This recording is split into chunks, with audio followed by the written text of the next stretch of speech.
Don't be afraid to reinvent yourself, and don't be afraid to be different, man. You ain't got to fit in the crowd. I tell my sons all the time, why are you following everybody when you were clearly meant to lead? It's always better to just do your thing. And I don't care what situation you done got your life in, you can turn your life around, because it ain't ever too late. See, I didn't get into comedy till I was 27. I was homeless from 30 to 33. I lived in a 1976 Tempo. I lived in a car for 3 years, man. And so people see me today, they don't know where I come from. And I tell young cats all the time, man, the key is you can't ever give up. At some point, I think we all hit that moment in life where things just are not going how you thought they would go. Sacrifice is always required on the road to your dream. The question is, what are you willing to sacrifice? When you're in that darkness, it feels uncomfortable, but you can't wait and sit in that darkness. The only way out is to step forward, to face your fears, to become your own light. Anything is possible, but only if that is what you believe. See, if you're the type that says no, anything isn't possible, that will also be your reality. If you live your life in expectations, that's what happens to you. If you live your life in despair, that's what happens to you. And as you begin to take that process into your hands, as you begin to shape it, as you begin to craft it, you need to remember one thing. As Larry Page said, being negative is not how we make progress. Tearing yourself down over the shit that you've done, it's not going to empower you to change the patterns that are keeping you stuck. The moment you change the frequency that your tower emits, different things come back to you. You become more smarter, you become more educated, you know more, but you can't come back. You cannot come back the same individually. The aha moment is the door that opens. But your new life does not begin unless you can step through the door. I keep going. I am saying I believe in myself. Best thing about this is that you get to decide what it decides is important. That's why if you focus on your goals being possible only for somebody else, you will see evidence of it everywhere. And if you focus on your goals being inevitable for you, you will see evidence of it everywhere. See, the marketplace rewards those who have evolved. The marketplace rewards those who have become more valuable. You will be rewarded for the pain. Cry in secret, plead in secret, but in public you'll be rewarded. Who you are today is just a point of reference. Don't you ever confuse your potential with who you are right now. When you feel like giving up, don't. When you thinking about giving up, don't. When it look like you ain't gonna make it, keep going.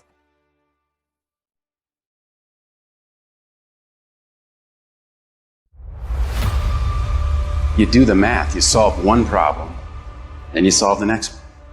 And it doesn't matter how you get knocked down in life, because that's going to happen. All that matters is that you got to get up. You have to get up. Whatever experience you're having right now, it has not come to stay. It has come to pass. I tell people, many people wait for greatness. And they believe we have all this time to live, but we only have a moment. And I'm telling you, kings and queens, it's time to go after the dreams that we want. It's time to conquer everything that we believe in, everything that we know is deep down in our soul, what belongs to us. Then, you consistently keep improving in that area. From all the action, learning, and new intentions you are setting, then, from all the improvements you are making, you start believing more and more. Greater intentions, greater beliefs mixed with action and learning creates amazing results. Because when you see the invisible, you're able to do the impossible. Only those that can see the invisible can do the impossible. But if you want to begin to move into your own personal greatness, if you want to begin to really enjoy a happy, successful, healthy life, You've got to be willing to go against the tide. You've got to be willing to harness your will. If you can stay hungry, you can get the resources. If you can stay hungry, you can get the strategy. If you can stay hungry, the ideas gonna come. If you can stay hungry, the connections will be aligned. If you can stay hungry. And say, in spite of this, I'm in control here. It all starts with honesty. Ask yourself what you've been lying to yourself about. Consciously admit that you've been bullshitting yourself about that thing and do everything in your power to go out and change it. You'll start to move forward and achieve that thing. You'll start respecting yourself more. You'll start carrying yourself differently. It ain't easy to do, but I promise you, it'll be worth it. It is the chaos of the time that creates the conqueror in the man. So when God gets ready to reveal to you what you have in you, he will often place you in the midst of chaos to push you. Why do you want to work out? What is your goal? The most important thing is that you have a vision, that you have a goal. We can't work out without purpose. We need to get into our dress for the wedding. Summertime's coming, so we want to look all good. Our high school reunion's coming up, so we gotta lose weight. The biggest purpose in life isn't all that shit. It's how you respect yourself, how you look at yourself. That's an everyday fucking journey. Things that are difficult, when you do these difficult things, you're stressing your mind, or I should say, not even stressing your mind, exercising your mind and exercising your body's ability to manage intense situations. It's hard. It's very difficult. It's very testing. Look at training as something that builds character, work ethic. Look at training as something that really builds confidence. Look at training that shows you how to fail and shows you how to get up and win. If you stop working on yourself, your mind will grow weaker. You must make a commitment that nothing is more important than your self-development. Because a stronger you is a better you. And a better you is better for everyone around you.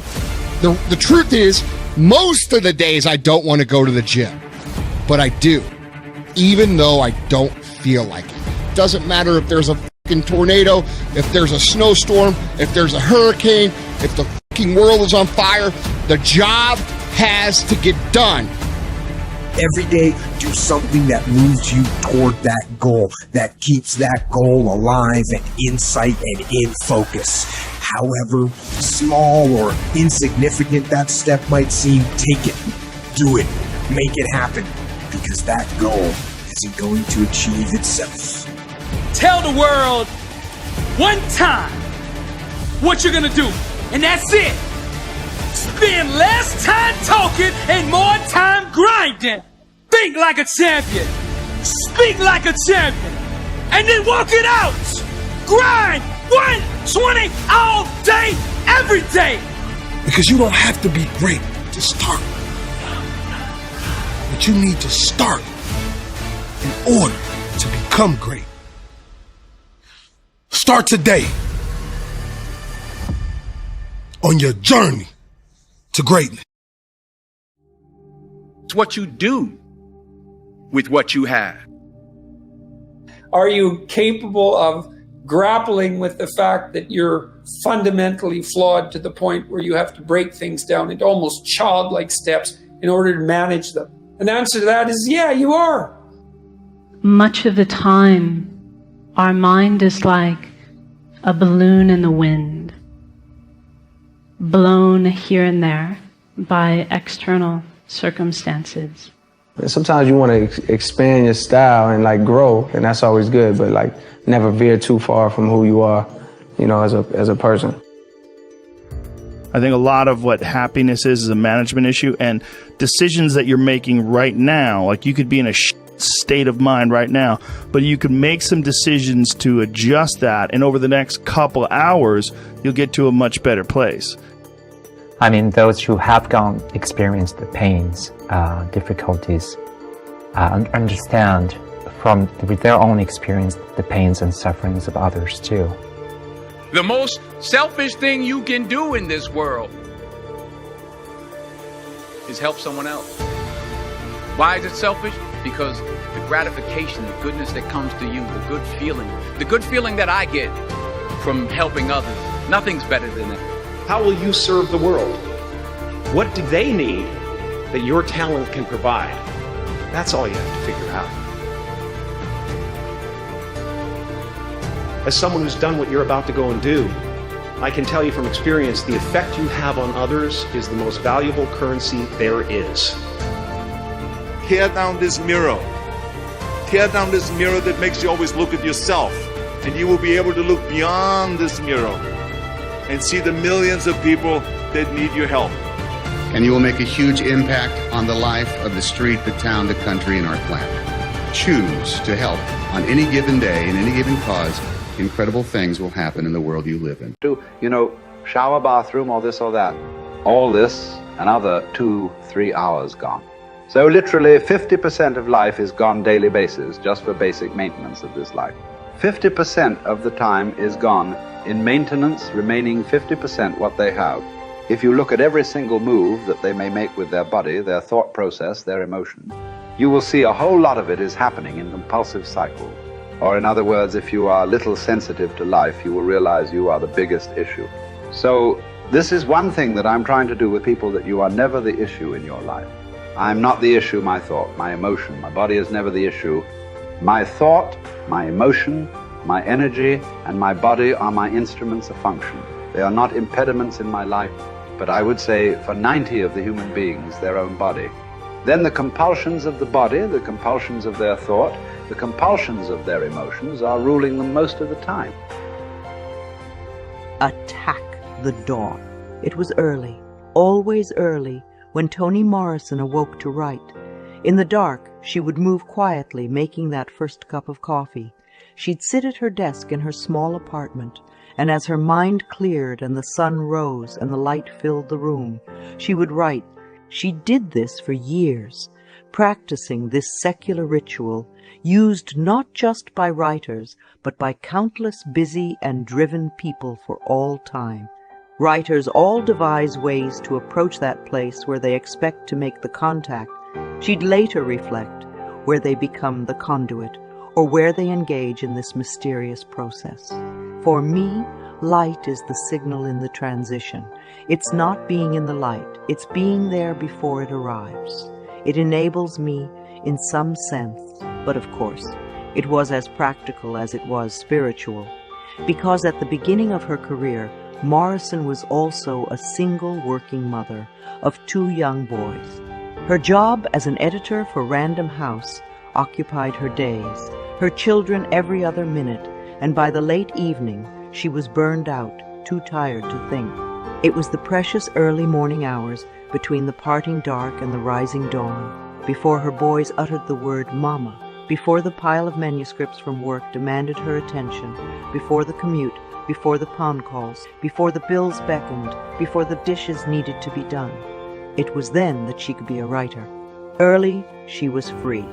Early, she was confident and clear-headed and full of energy. Early, the obligations of life existed only in theory and not in fact. All that mattered, all that was there, was the story, the inspiration and the art. There she was, starting her first novel in 1965, freshly divorced, 34 years old, and struggling as one of the few black women in an incredibly white male industry. Yet in her mind, this was the height of life. She was no longer a child, and yet for all her responsibilities, everything was quite simple. Her kids needed her to be an adult. So did her unfinished novel. Wake up, show up, be present, give it everything you've got, which she did. Even after The Bluest Eye was published to rave reviews in 1970, she followed it with 10 more novels, 9 non-fiction works, 5 children's books, 2 plays, and short stories, and she earned herself a National Book Award, a Nobel Prize, and a Presidential Medal. Yet for all the plaudits, she must have been most proud of having done it while being a great mother, a great working mother. Of course, It's not exactly fun to wake up early. Even the people who have reaped a lifetime of benefits from it still struggle with it. You think you're not a morning person. Nobody is a morning person, but at least in the morning we are free. Hemingway would talk about how he'd get up early because there was no one to disturb you, and it is cool or cold, and you come to your work and warm as you write. Morrison found she was just more confident in the morning before the day had exacted its toll, and the mind was fresh. Like most of us, she realized she was just not very bright or very witty or very inventive after the sun goes down. Who can be? After a day of banal conversations, frustrations, mistakes, and exhaustion,